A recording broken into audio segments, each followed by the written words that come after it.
project is designed to manufacture low-cost irrigation pumps for local farmers, communities, and schools. So I'm going to take you through a video, and then we shall have slides trying to talk about the same. Global climate change threatens food supply to millions of Ugandans. Over 3.5 small-scale farmers lose yields due to unreliable rainfall and prolonged droughts. This results in hunger, malnutrition, and poverty in many parts of the country. The available water pumps to support irrigation and guarantee production unfortunately cost at least $400. This is very expensive for many farmers. The low-cost irrigation project, Makerere University, with the support from ResilientAfricaNetwork, has developed a solar pump costing $200 and with the capacity to pump 80 liters per minute.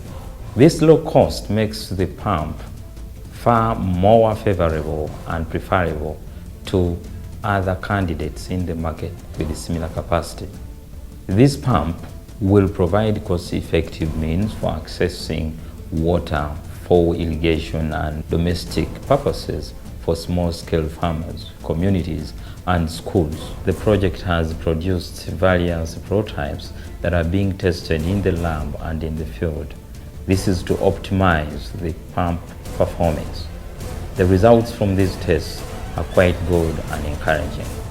The project has also built a network for knowledge and skill sharing with local and international bodies and partners, including visits to China.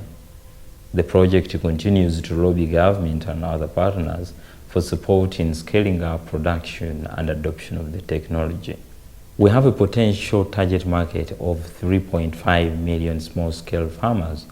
Of these, we target only 5% for the start, which translates into a total sale of $35 million. To achieve this, we need a startup capital of at least $2 million.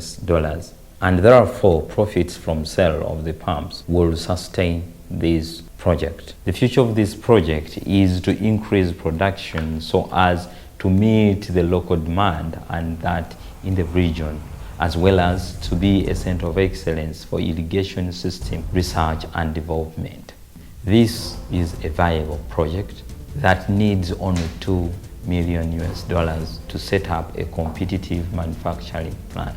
The future is to expand capacity to supply East Africa and the rest of Africa.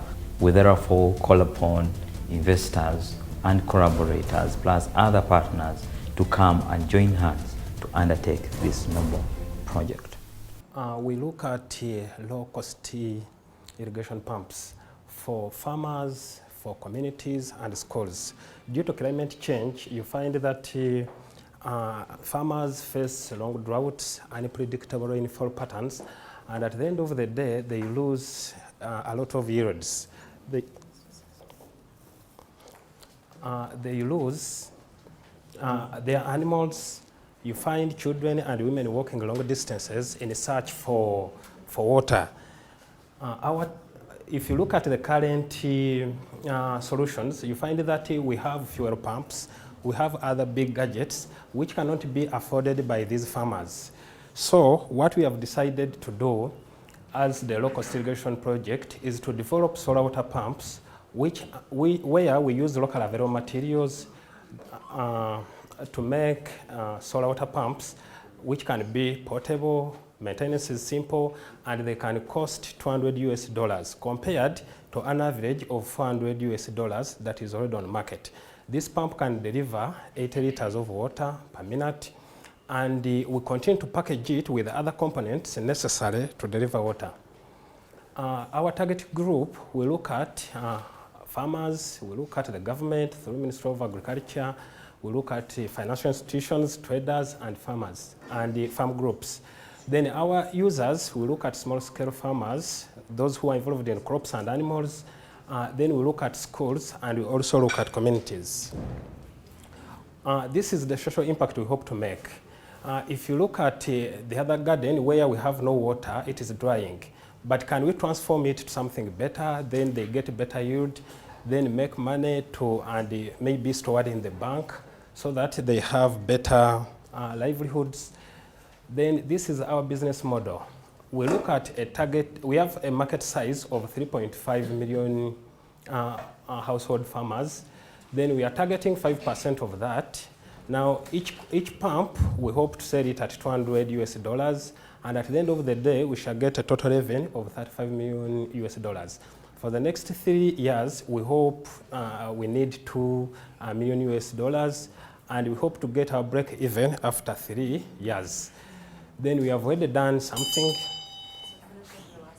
We have already developed those 2 categories of pumps, and we have already got machines, some equipment from RAN, and then we have visited quite a number of farmers, and then this is our team with the experience, dedicated and hardworking.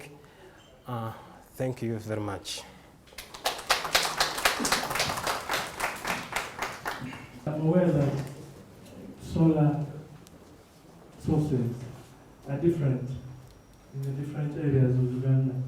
How is your design catering for that? Because I'm told there are some areas that don't output the same. Yes, thank you very much. You're welcome. I think yes, you've done a very good innovation. The next step for small-scale farmers to be able to irrigate their crops. My simple question is, how does it work with underground water? Because I think it's submersible, so just clarify on that. Thank you.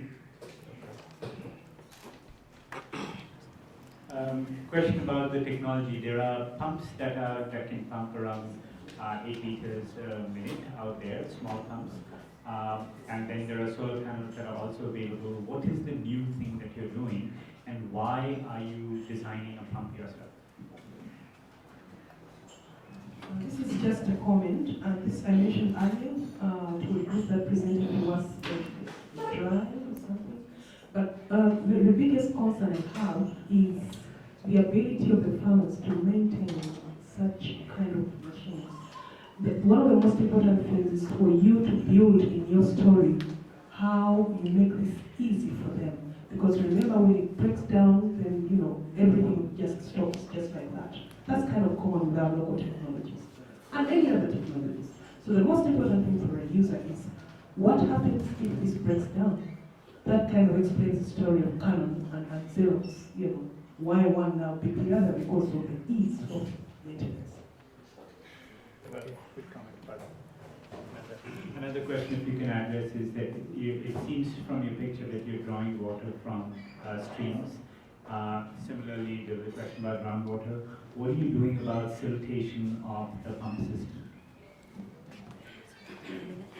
Okay. Let me start with a question of maintenance. We plan to train artisans from different regions to help these farmers maintain these solar water pumps. But besides, they are simple. They are not that complicated compared to fuel pumps and all of that. They don't have those big parts that can, give difficulty in maintenance.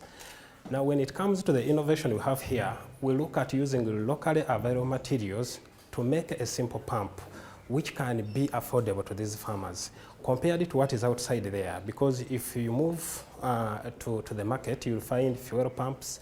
They can't afford the daily cost of the fuel, maintenance, oil, and all of that. But this one, it will use the sun and simple to maintain. Now, when we come back to his question, he talked of the sun not being distributed to different places of Uganda. If you look at our Uganda, I hope we have the sun. It can't be that scaring part of it. We do have it for most of the times. And for cases where we don't have the sun, it will be raining. So irrigation won't be a big scare in that case. Now, siltation. Now, for the siltation, we have 2 categories of pumps. We have one on the surface, but we also plan to incorporate some kind of a mesh which can help to avoid siltation entering into the pump. Thank you very much. Thank you so much.